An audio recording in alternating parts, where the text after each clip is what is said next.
Hi పిల్లలు, అందరూ బావున్నారా? ఈరోజు నేను మీకు ఒక అద్భుతమైన కథ చెప్పబోతున్నాను. ఇది కేవలం కథ మాత్రమే కాదు, మీలాంటి చిన్నారులు వేసవి సెలవుల్లో చేసుకున్న ఒక మర్చిపోలేని ప్రయాణం. మరి కథలోకి వెళ్దామా? అనగనగా ఒక అందమైన నగరం. ఆ నగరంలో చిన్ను, బంటి అనే ఇద్దరు పిల్లలు ఉండేవారు. వాళ్ళిద్దరికీ వేసవి సెలవులంటే చాలా ఇష్టం. ఎందుకంటే సెలవులు రాగానే వాళ్ళు పచ్చని పొలాలు, చల్లని గాలులు ఉండే తమ అమ్మమ్మగారి ఊరు రామాపురం వెళ్తారు.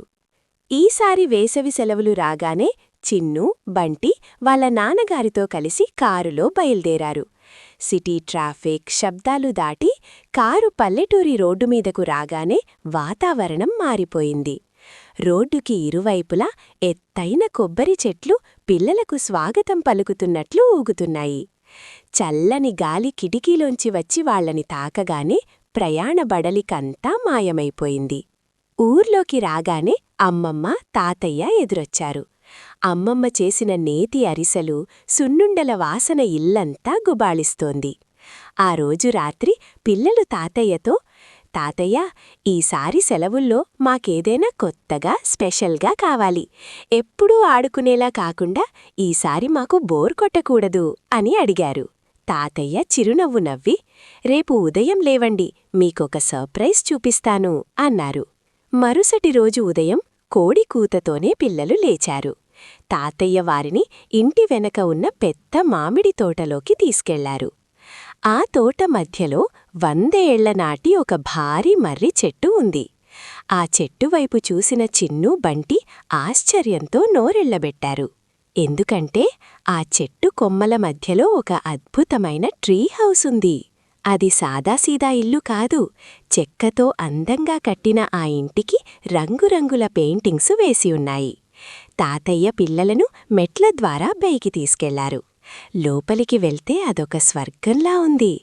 ఆ ట్రీ హౌస్లో పిల్లలకు కావాల్సిన అన్ని సదుపాయాలు ఉన్నాయి.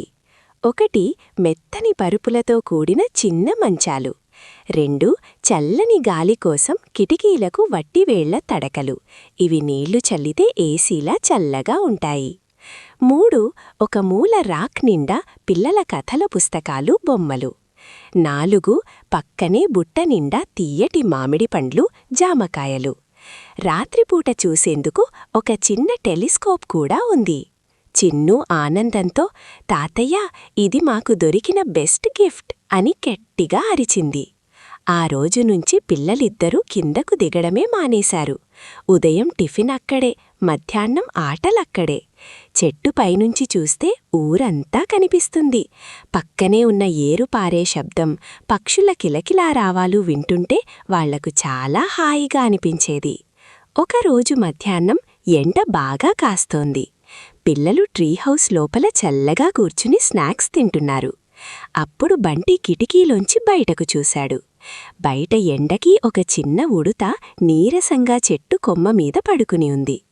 దాని పక్కనే ఒక చిలుక దాహంతో నోరు తెరిచి చూస్తోంది. బంటికి చాలా బాధేసింది. అక్కా, చూడు, మనం లోపల చల్లగా హాయిగా తింటూ ఎంజాయ్ చేస్తున్నాం, కాని పాపం ఆ ఉడుత, చిలుక ఎండకి ఎంత ఇబ్బంది పడుతున్నాయో అన్నాడు. అప్పుడు చిన్నూకి ఒక ఆలోచన వచ్చింది. బంటి, ఈ చెట్టు ఇల్లు మనకోసం తాతయ్య కట్టించారు, కాని నిజానికి ఈ చెట్టు ఆ పక్షుల ఇల్లు కదా.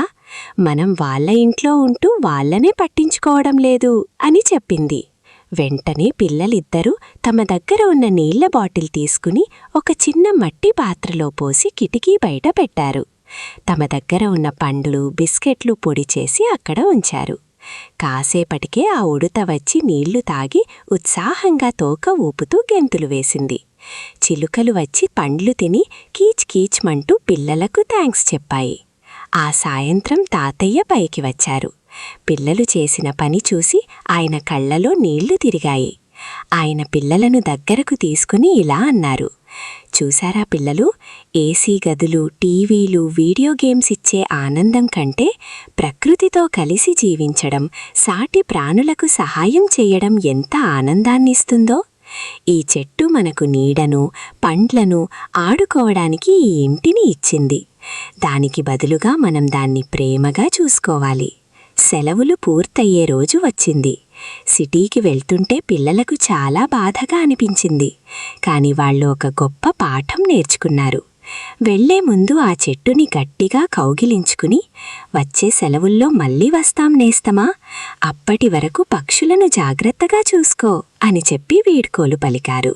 పిల్లలు, ఈ కథలోని నీతి ఏంటంటే, ప్రకృతి మనకు అమ్మలాంటిది.